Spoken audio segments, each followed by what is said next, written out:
안녕하세요. 항상 사연을 듣기만 하다가 최근에 저도 큰 고민이 생겨서 이런 곳에 글을 써보게 되네요. 여기에 기혼자분들 많을 테니 기혼자분들 입장이 궁금해서 여기에 글을 써봅니다. 저는 20살 대학생이고 1남 2녀 중 장녀입니다. 저희 어머니 때문에 고민인데요. 친할머니 댁에 명절 때 하고 김장할 때 하고 할머니 생신 때 가는데 다녀오기만 하면 어머니가 친할머니 얘기를 저한테 짜증내듯이 고민을 털어놓습니다. 참고로 저희 친할머니는 80대 초반으로 시골에서 농사하는 분이고 원체 말이 많으셔 시끄러우신데 할아버지 돌아가시고 나서 말동무가 없어서 많이 외로우신지 나쁘게 말하자면 누망나신 거 마냥 더 심해지셨어요. 일단 말이 하나도 안 통하시고 완전체라고 보시면 돼요. 게다가 옛날 사상을 가지고 계셔서 자식하고 며느리들, 손주들 짜증나게 하시고 혼잣말로 욕하시거나 자식한테도 욕을 하시고 심지어 8살 사촌 동생이 있는데도 혼잣말로 앞에서 욕하시고 그러세요. 할머니는 도시생활 싫다고 하셔서 자식하고 같이 살 생각이 없다고 하시던데 정말 안 모시고 사는 게 다행이죠. 솔직히 가끔 할머니가 저한테도 쓸모없는 말이나 굳이 안 해도 되실 말을 하셔서 저도 할머니랑은 말을 안 섞으려고 하고 저희 아버지도 우리 엄마지만 참 이해를 못하겠고 말이 안 통한다고 할머니랑 맨날 싸우십니다. 그리고 어머니가 할머니 얘기하는 건 아마 제가 장녀라서 장녀인 저한테 의지하는 것 같은데 한두 번 얘기하는 거면 들어줄 수 있는데 정말 귀에 피가 날 정도로 몇 년 전 얘기, 과거 얘기를 계속합니다. 초등학생 때도 가끔 꼭 저한테 털어놓더니 지금도 계속했던 얘기 또 하고 그래서 미치겠더라고요. 그리고 8개월 전에 할머니가 저희 동네 병원에서 수술하셔야 돼서 2주 동안 우리 집에서 지내셨는데 그때도 할머니가 할머니 댁에서 하는 것처럼 똑같이 우리 집에서도 위에 말했던 행동을 하셔서 저랑 동생들, 어머니 아버지가 할머니 때문에 고생했습니다. 어머니가 모셔서 어머니가 제일 많이 고생하셨죠. 그 개팍한 성격 다 받아주느라. 할머니가 댁으로 돌아가시고 나서 할머니가 엄마랑 단둘이 있을 때 얼마나 힘들었는지 아냐? 할머니 시끄러웠다. 어떤 집은 이리 사는데 너희는 왜 이러냐고 비교하고 그래서 너무 힘들었어. 등등. 제가 안 들어도 될 말을 계속하시길래 너무 짜증나 미치는 줄 알았는데 지금도 어머니가 저 때 얘기해서 미치겠습니다. 사실 할머니 2주 동안 모셨을 때부터 할머니 뒷담이 엄청나게 심해지셨어요. 과거 얘기 내용은 어머니가 아버지랑 결혼하기 전에 아버지한테 인사드리러 갔는데 할머니가 어머니 키 작다고 반대했다. 근데 다행스럽게 아버지가 내가 데리고 살 여자니까 그런 소리 하지 말라고 했다는 얘기. 아빠 작은 집 고모가 볼 때마다 친구보다 안 그러는데 신은 노릇 했다는 이야기. 저 임신했을 때 할머니한테 속상했다는 이야기 등등. 가끔은 내가 키 작아서 결혼하지 말라고? 참 기가 막혀. 이러면서 중얼중얼. 저게 해결 안 됐다면 그렇다고 쳐도 저거 다 아버지가 할머니하고 고모한테 그만하라고 한 소리에서 끝났고 해결된 이야기고 저희 이모랑 숙모한테도 이런 고민이 있었다고 다 이야기한 거거든요. 외할머니가 저 어릴 때 돌아가셔서 이모나 숙모한테 저런 이야기 하십니다. 그렇게 속 시원하게 털었고 초등학교 때도 저한테만 저 얘기했으면서 지금 19년이나 지난 걸 가지고 왜 저러는지 미치겠습니다. 저희 어머니한테만 그러는 게 아닌 위에 큰어머니 2분 계시고 밑에 작은어머니 계시거든요. 큰어머니 2분하고 작은어머니한테도 포함 자식들한테도 저러는데 말이죠. 제일 큰어머니한테는 아들 못 낳았다고 할머니가 스트레스 줬다고 들었습니다. 혹시나 저희 아버지가 중간 역할 못해서 저한테 의지하는 거 아니냐 하실 수도 있겠지만 친할머니가 어머니한테 안 좋은 얘기 하시면 저희 아버지가 할머니한테 그만하라고 화내시는 편이세요. 저한테도 쓸모없는 잔소리 하면 아버지가 엄마 좀 그냥 냅둬 이러면서 말리시고요. 아버지 계실 때는 당연히 할머니 얘기 못하니까 안 하시는데 아버지 안 계실 때는 온종일 그거 가지고 저를 괴롭힙니다. 아버지 안 계실 때 또 할머니 얘기할까봐 두려워서 어머니랑 단둘이 있으면 아주 무서울 지경입니다.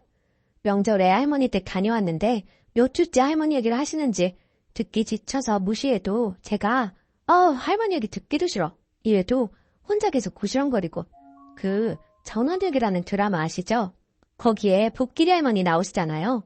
어머니가 요새 예전 거 그거 즐겨보시는데 그거 보시면서 요즘 네 할머니가 복길 할머니 성격이랑 똑같은 것 같다 라고 뭐만 하면 할머니 얘기로 흘러갑니다.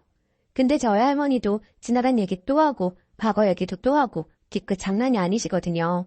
근데 어머니도 할머니가 똑같은 말 또 해서 스트레스라는데 제가 봤을 때 어머니나 친할머니나 이리끼리 같다는 생각도 가끔 드네요. 물론 어머니가 얼마나 고생했으면 저러나 싶다가도 계속 똑같은 말 하고 또 하면 힘듭니다. 솔직히 안 좋은 기억은 잊으려고 웬만해선 그 얘기 안 꺼내려고 하잖아요. 어머니는 저 얘기 꺼내고 그러니까 못 잊는 거 아닌가 싶기도 하네요. 오늘 어김없이 또 할머니 얘기 하더라고요. 안 좋은 기억 계속 해봤자 뭐 하는 건지.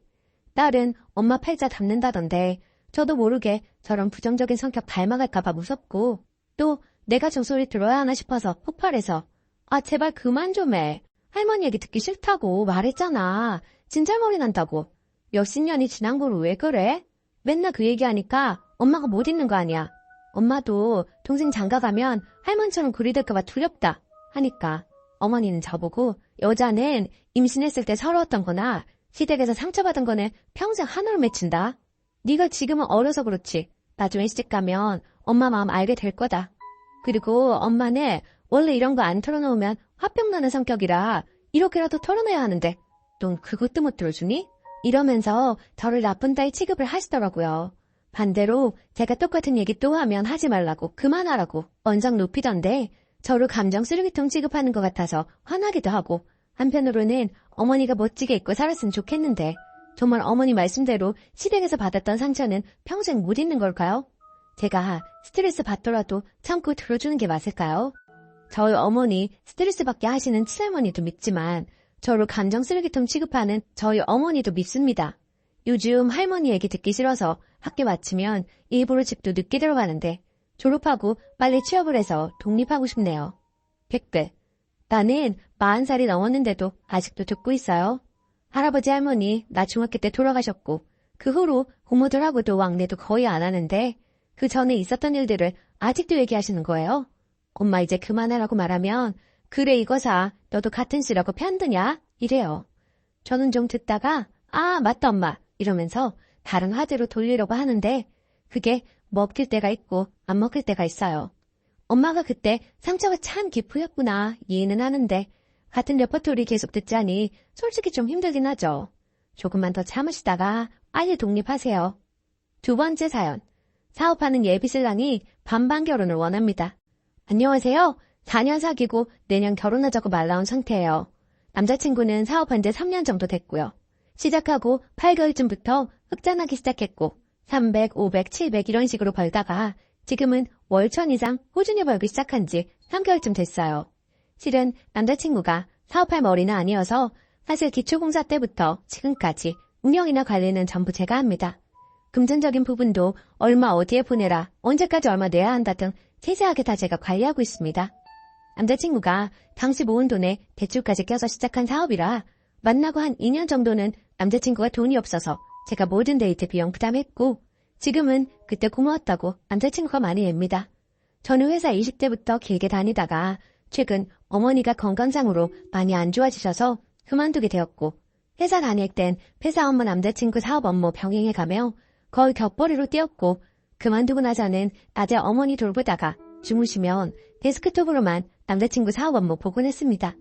그렇다고 월급을 받는 건 아니고 남자친구가 가끔 용돈 비슷하게 10만 원에서 30만 원쯤 이렇게 생활비 도움 준 지 4개월쯤 됐어요.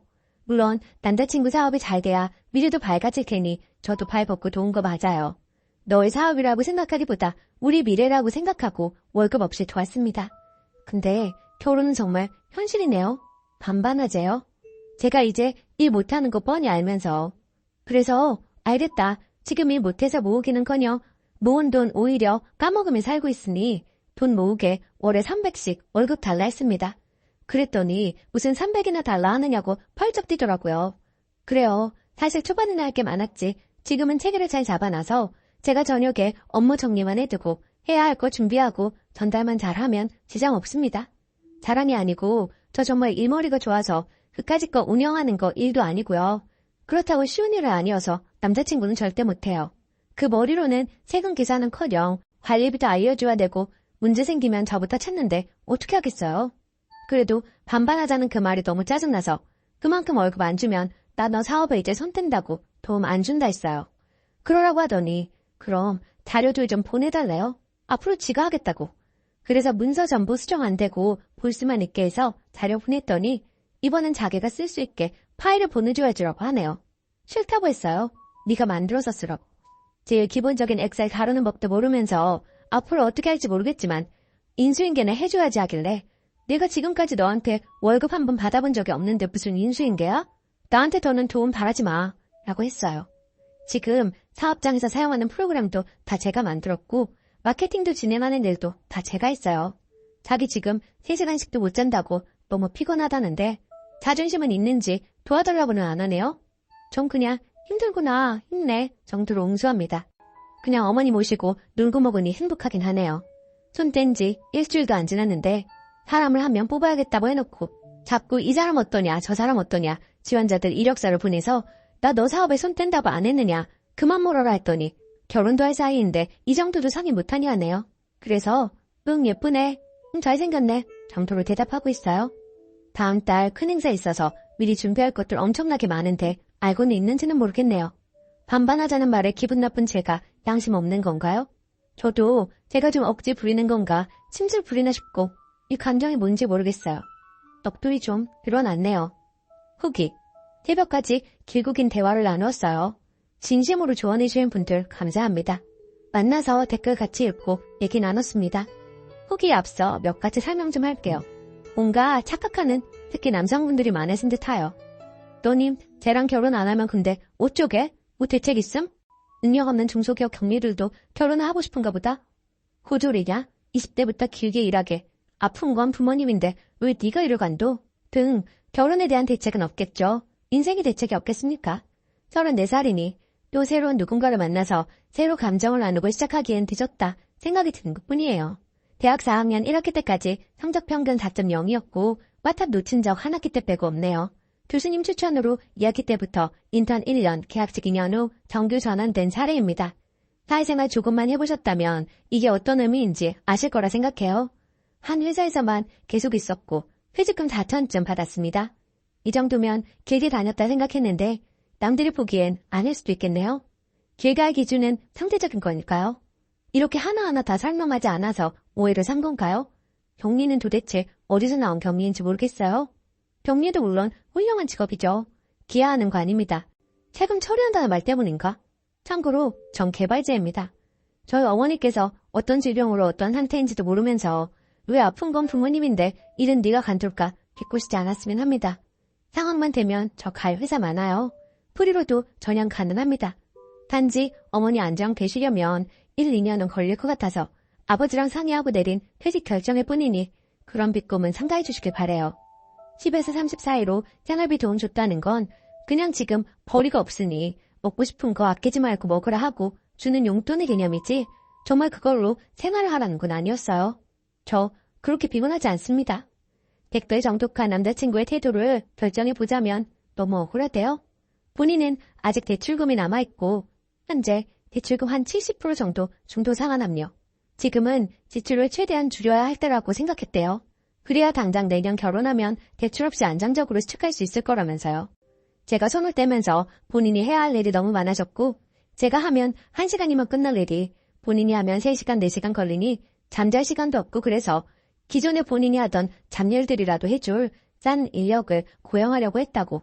이대로 조금만 유지하면 평생 편하게 해줄 수 있다. 난 네가 다시 직장생활 하는 것도 싫다. 본인이 다 할 수 있다. 평생 집에서 놀고 먹기만 해라. 그냥 있기만 하면 된다. 반반 말 꺼낸 건 미안하다. 네가 최근 퇴직금도 받았고 모아둔 돈도 꽤 있다 보니 계속 일만 하다가 처음으로 쉬는 거니 혹시라도 큰 돈 흥청망청 쓸까봐 그랬다. 내가 생각이 짧았다. 그냥 돈 펑펑 다 쓰고 어머니랑 재미나게 놀다가 몸만 와라. 본인이 능력이 없어서 도움받는 와중에도 월급 못 줬다. 항상 마음속에만 안고 살았다. 혼자 힘들어서 미칠 것 같은데 정말 미안해서 다시 도와달라고 말 못했다. 이렇게 말하게 돼서 차라리 다행이다. 못해준 만큼 평생 행복하게 해줄 거라 다짐하고 살았다가 우리가 서로 없으면 어떻게 사느냐 등 눈물은 그렁그렁해서 대충 이러네요. 생각했던 거랑은 좀 다른 방향이라 당황하긴 했는데 월급 줄 테니 자기가 혼자서도 운영할 수 있을 때까지 좀 가르쳐달라고 하는 건 거절했습니다. 한 달이든 두 달이든 일단은 나 없이 해보라고요. 해보고 느껴본 뒤 정당한 조건을 달고 오면 다시 도와주겠다 했습니다. 쉽게 순탄하게 올라왔으니 한동이라도 봐야죠. 4년을 넘게 함께 온 사람이라 그런지 뭐 잘해도 잘리지는 않아서 또 저도 결혼하고 아이도 낳고 살고 싶은데 이 나이 먹고 또 다른 연애를 할 엄두도 안 나고 이 친구랑 헤어지면 그냥 결혼은 어차피 포기하는 거니 지켜보려고요. 정말 많은 분께서 막연했던 것들이 선명해지게끔 조언해 주셨어요. 인생사 어떻게 될지 아무도 모르는 건데 서로 믿는 것도 믿는 거지만 저도 이제 제 몫은 똑 부러지게 찾아먹으랍니다. 모두 감사합니다. 댓글. 반반 소리가 애초에 나오지 않았어도 공사 구분은 확실히 해야 했습니다. 피를 여는 형제 자매 사이라도 이런 경우라면 마찬가지예요. 저런 위치였으면 애초에 자리를 마련해서 공동 대표까지는 아니더라도 직책을 만들고 월급을 받았어야죠. 잘 마무리하세요. 오늘의 사연은 여기까지입니다.